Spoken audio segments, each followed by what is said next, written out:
Thank you for the kind introduction and the opportunity to give an overview about what I define as adaptive and Bayesian designs. I'll start by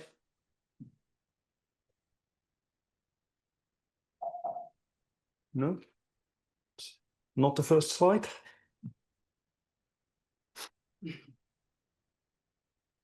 No, still not the first slide. Nope, going the wrong way.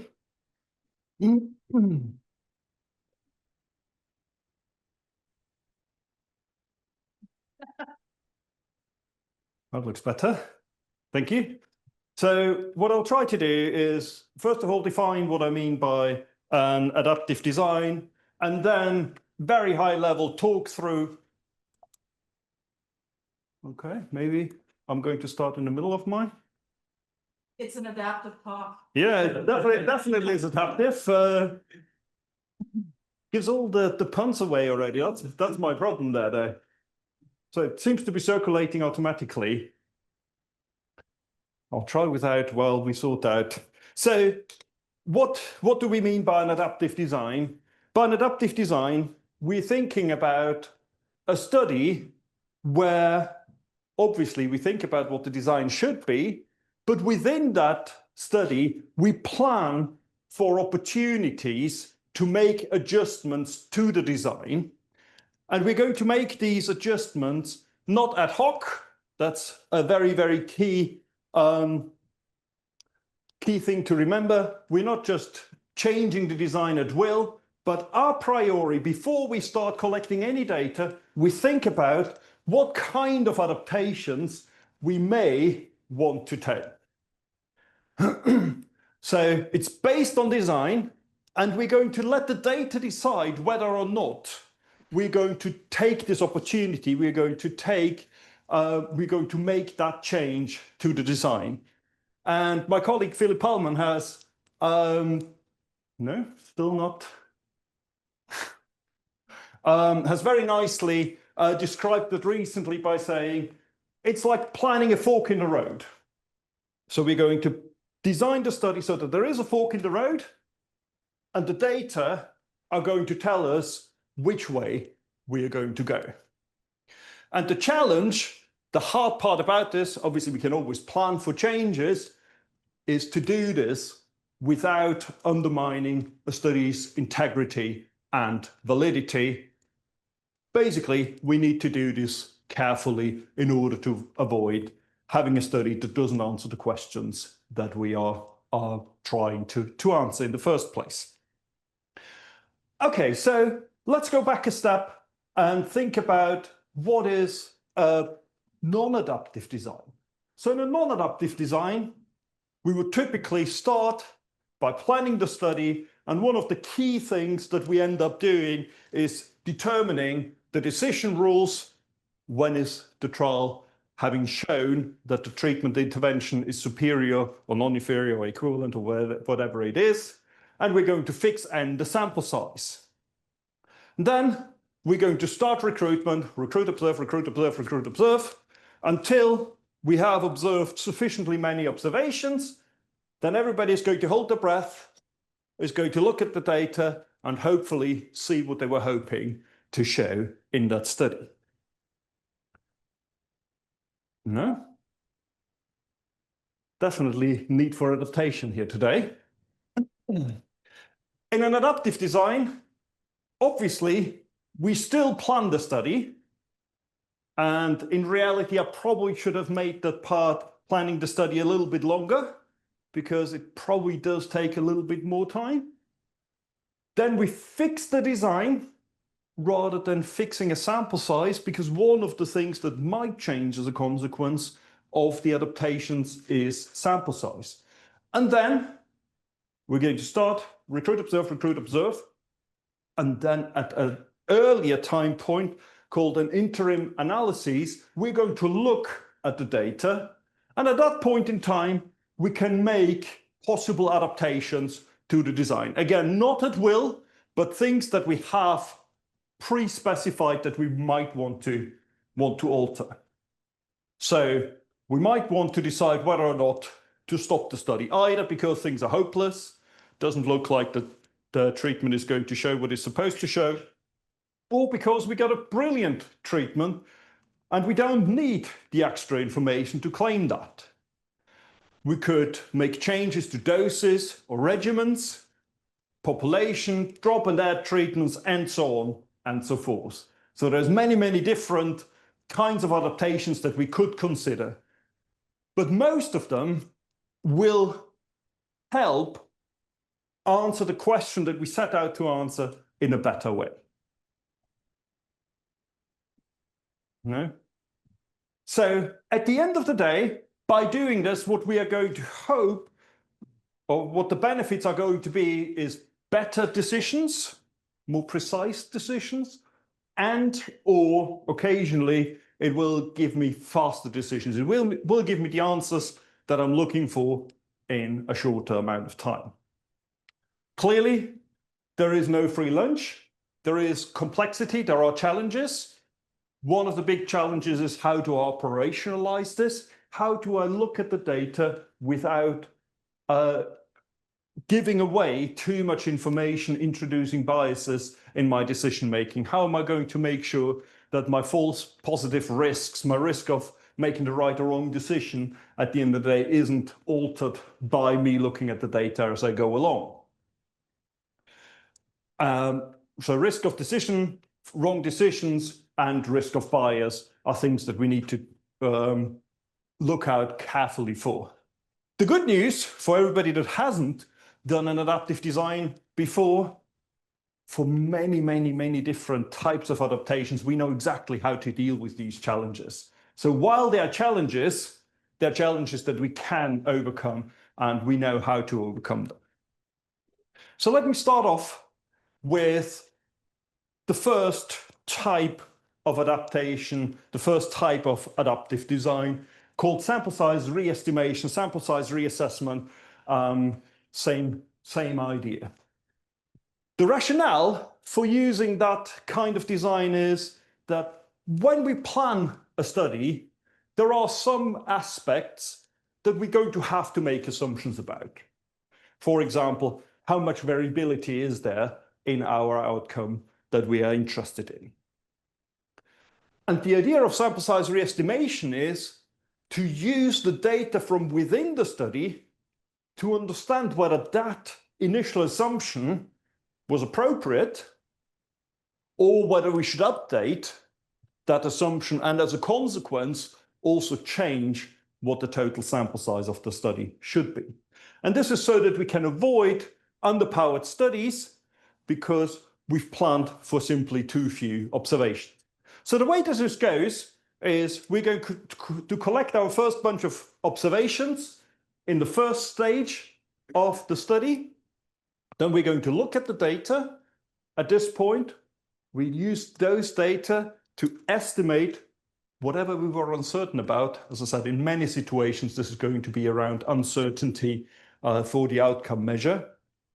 And then we're going to recalculate on the basis of this hopefully improved estimate what the sample size should be. So I could either, in the second part, I could stick with my original plan because my original assumption was great.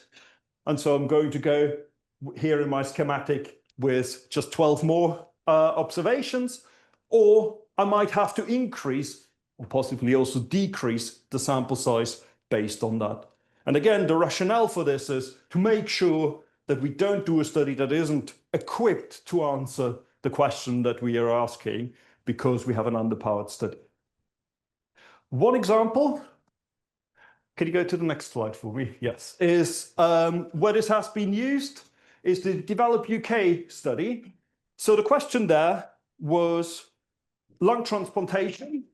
There was a technique that would recondition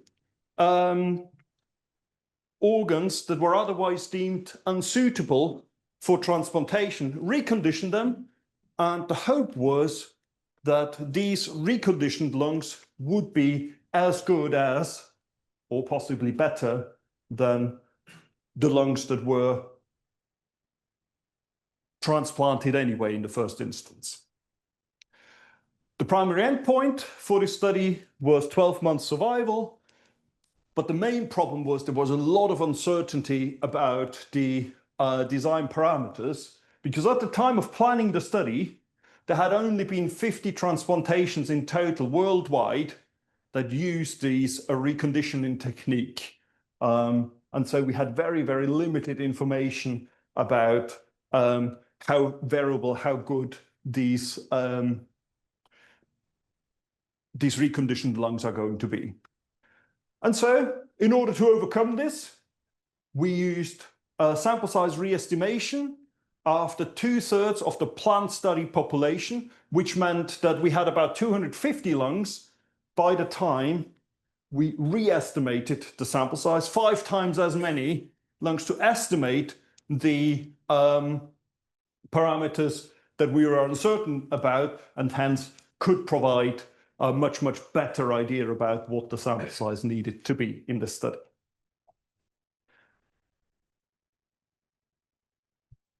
Second example would be a multi-stage design, or also known as a group sequential design. The idea here is quite simple. We're going to look at the data. If things look bad, we give up. If things look great, we stop the study.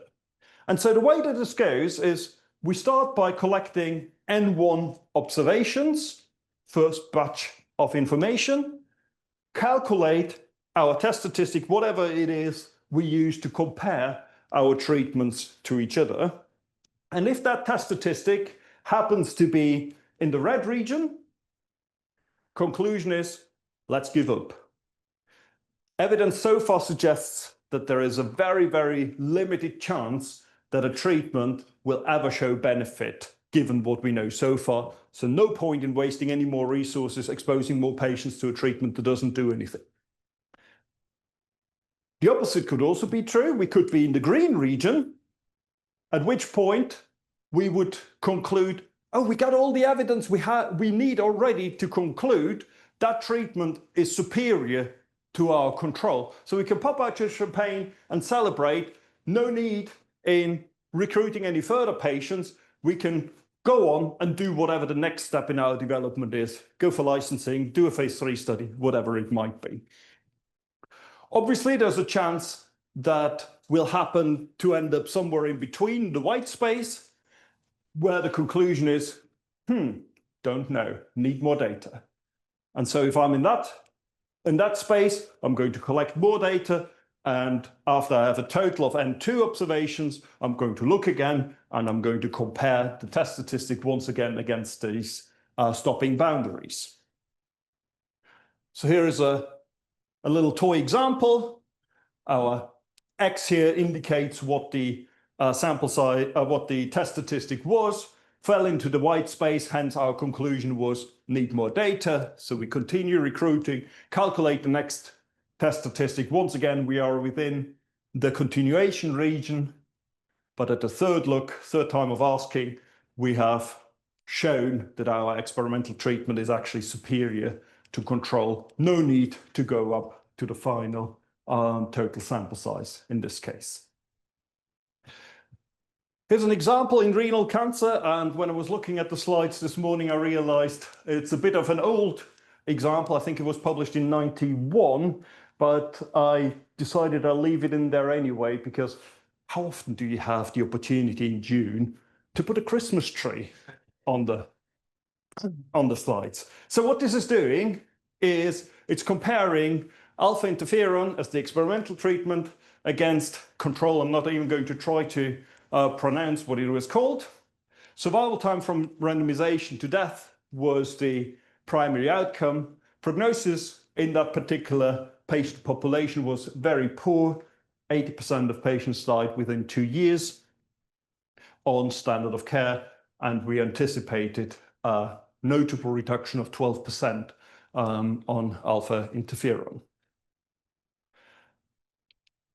Here, because we expected a relatively large effect of the treatment, plus outcomes for patients were so bad anyway, we wanted to be able to answer the question as quickly as possible. And therefore, in this study, there were 11 analysis time points, so 10 interim analyses planned.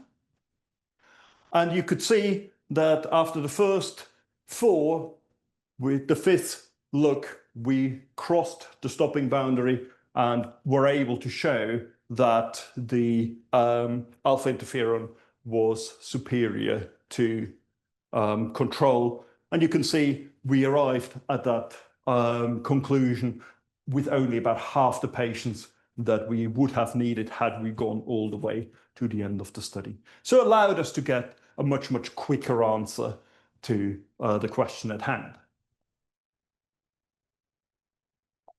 I can hear the clicking, but I'm not sure whether it needs the support in the back. Okay, so just as a quick interlude here, group sequential design or multi-stage designs and sample size re-estimation probably make up 80% of adaptive designs used in practice. So these are by far the most common one. And you can also combine the different features. You can combine a group sequential design with sample size re-estimation, no problem there. The benefits still going to be, we get better decisions, we might get them faster at the cost of being operationally more complex, risk of unblinding and bias. Now let's start looking at a couple of alternative designs, a bit more complex designs. The first one I want to talk about is the so-called MAMS design, a multi-arm, multi-stage design. And the way that you can think about this is a group sequential design where I have more than one treatment comparison.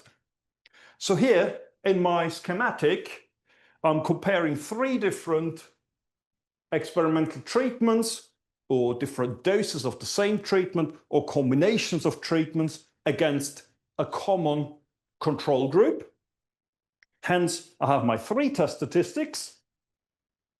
My decisions are going to be exactly the same as before. For every test statistic that falls into the red region, conclusion is no point in wasting resources exposing patients to it. Let's give up. So here in my illustration, treatment 2 does not perform well enough to warrant further investigation, and hence it's out. That means because treatment 1 and treatment 3 are in the continuation region, we are going to continue recruiting patients to treatment 1, treatment 3, and control. So you immediately have the advantage that you didn't have to carry on recruiting for treatment 2 because you have the faster decision about, no, this doesn't look good. On top of that, you have the benefit that I only need 1 control group. So rather than having 3 different control groups for my 3 different comparisons, a single control group is all that I needed for this study. So if I then go on, happens to be in my schematic here, that both of my test statistics still are in the continuation region, and so I still need more data after the second look, and at the third look I have a winner. So at this point I can conclude the treatment 1 is superior to control, and again I can go on and do whatever it is that I need to do. What you do with treatment 3 will depend on the question. You might want to continue recruiting for treatment 3 in order to get an answer for that treatment as well. If it's a different dose of the same treatment, you probably would just simply stop the study at that point because you already know one of the, or you're fairly convinced that one of the doses is better than the others. An example that we've used this for is the Taylor trial, which was looking at using telmisartan for insulin resistance in HIV-positive patients on CAR therapy. The challenge that we had was that telmisartan has been used for quite a while and didn't seem to follow the common dose-response relationship of the more I give, the better the outcome. In fact, there was evidence that there might be an inverse U-shape and that the optimal dose wasn't just going to be the highest dose in this case.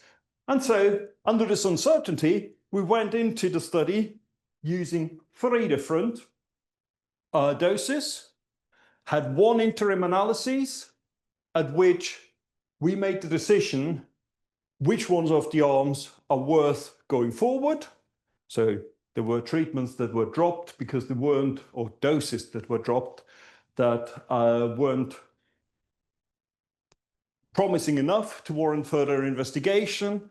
In the actual trial, there was no stopping for superiority, or there was the opportunity to stop for superiority, but in reality, none of the doses achieved that. And we could have stopped the entire trial as well if none of the treatments, one of the doses would have been good enough at the interim look. Now, we can go on with that concept even a little bit further. But before I talk about this, can you go to the next slide, please? Let's step back a little bit and think about traditional drug development. So we're thinking about developing something within a particular disease area. And what we would often have is trial 1 will have a particular type of control. Here it's waitlist controls versus intervention. We have a trial 2 that started a little bit later that has a slightly different comparator control against intervention B, with treatment as usual versus intervention C, and so on and so forth. So this is what traditional development would look like. But that's a bit silly, because you could think of this as, let me build a new stadium every time I want to play a football match, because I'm setting up the entire infrastructure for the trial every single time anew for each of those comparisons, for each of those individual studies. Clearly, that can't be the most efficient way to do this. And so recently, over the last maybe 5 or so, maybe 10 years, master protocols and in particular platform trials have been developed that put everything onto an equal structure. So you build one stadium, and within that one stadium, you play multiple matches. You have multiple comparisons, multiple interventions that you're investigating. If you're looking at this, this looks somewhat similar to my multi-arm, multi-stage design, with the variation to the theme that not all of the interventions start at the same time. I have the opportunity to add in treatments, I have the opportunity to take out treatments based on futility, but also based on success. An example of this was the recovery trial for COVID-19. So here is what the trial looked like very early on in the pandemic. So trial started on the 19th of March 2020, compared 4 treatments against standard of care. About a month into the trial, an additional treatment was added, tocilizumab was added. Another month later, approximately, convalescent plasma was added to the platform. Another week later, first result, hydroxychloroquine didn't show any benefit, was stopped for futility. Another week or 10 days later, we had the first success, dexamethasone showing benefit, and so on. So we're using the same trial infrastructure to answer multiple questions within that one study. Okay, another question, another variation to the theme would be adaptive enrichment designs. So here my fundamental question is, does my treatment work for everyone or only for some part of the population? And for simplicity, I'm just going to use male and female in my illustration here. So when would I use this? I have evidence that there is some characteristic which might mean treatment works for this group and might not work for the other. Maybe it's a genetic mutation, maybe it's some biomarker levels or whatever it might be. So what do you do then? You go to the next slide, please. In stage 1, we're going to recruit all patients from both of my groups. And obviously, in theory, I could have more than 2 different groups, but most of the times I will just focus on 2 different groups, male and female, in my illustration. Then at the interim analyses, I'm going to make the decision about, is the treatment working well enough for everyone or just for one of the groups? And so in the second stage, if your conclusion is, yes, the treatment seems to be working for everyone, then I'm continuing to recruit both females and males into my study, biomarker positive and biomarker negative patients into my study. But if I've found that the treatment doesn't seem to work for females, I'm going to enrich my population, and I'm adaptively enriching my population by only recruiting males from that point on forward. The TAPAS trial is one of the examples where it has been used.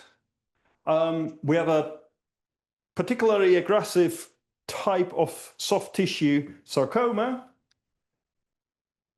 where early studies, phase 1 and phase 2 studies, indicated that the treatment might work better for patients that have cutaneous lesions than patients who didn't have them.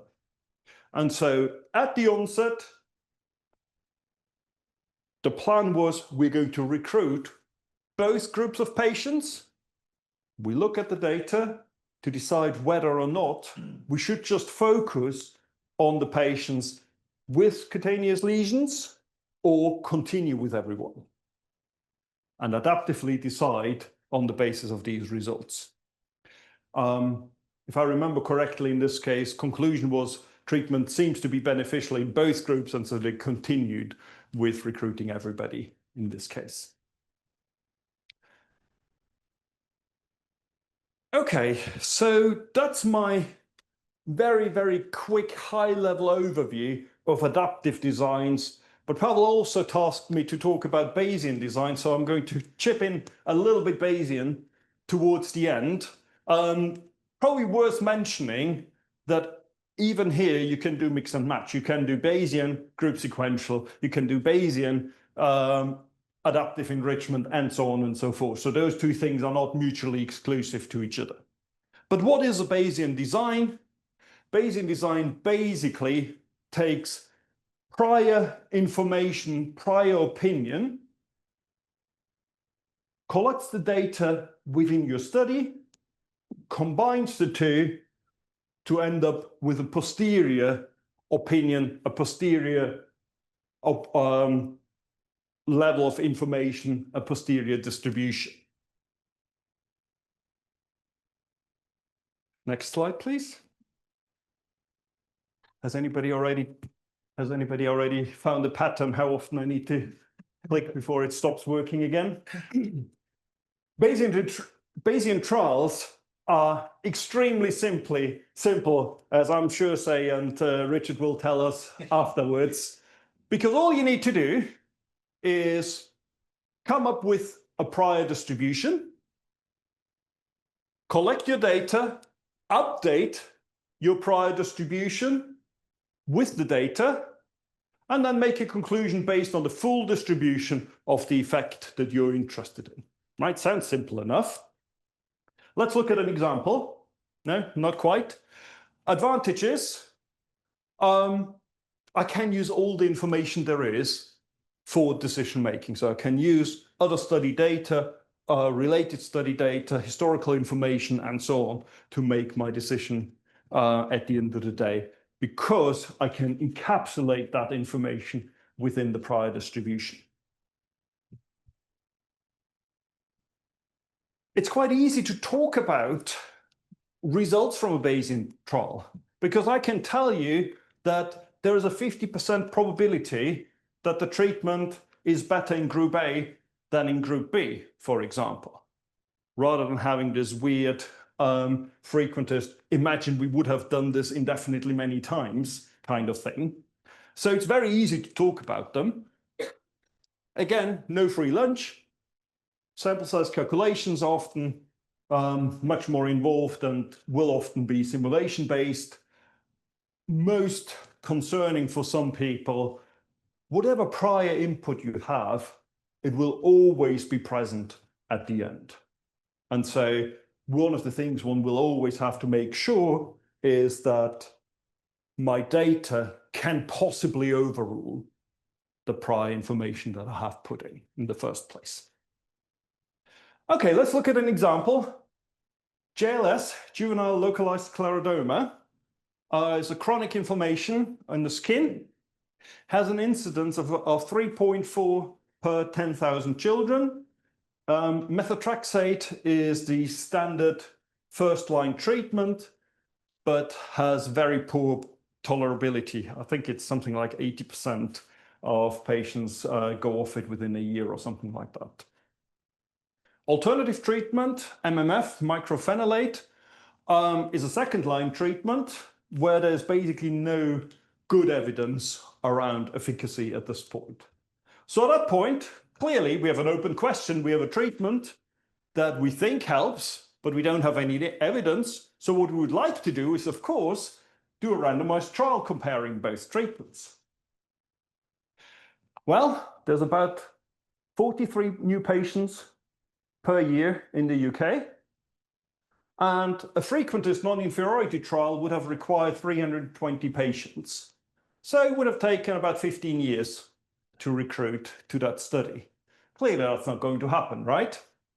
And so the idea here was, can we use a Bayesian trial design and augment the data from patients that we can recruit with the expert knowledge of clinicians that have treated patients in this condition with both methotrexate and MMF. So just to wrap up, adaptive and Bayesian methods can provide notable benefits. Typically, it's simply better decisions. Occasionally, they will give you faster decisions as well. Clearly, implementations of these methods is more complex than a traditional two-arm randomized comparison. So there's an operational implementation challenge, and there are statistical and operational considerations necessary that we need to take care of. But just to reiterate, for all of the designs that we've talked about, that I've talked about here, we know how to do this. So if you give us enough time, we can tell you as well how to do this. Thank you.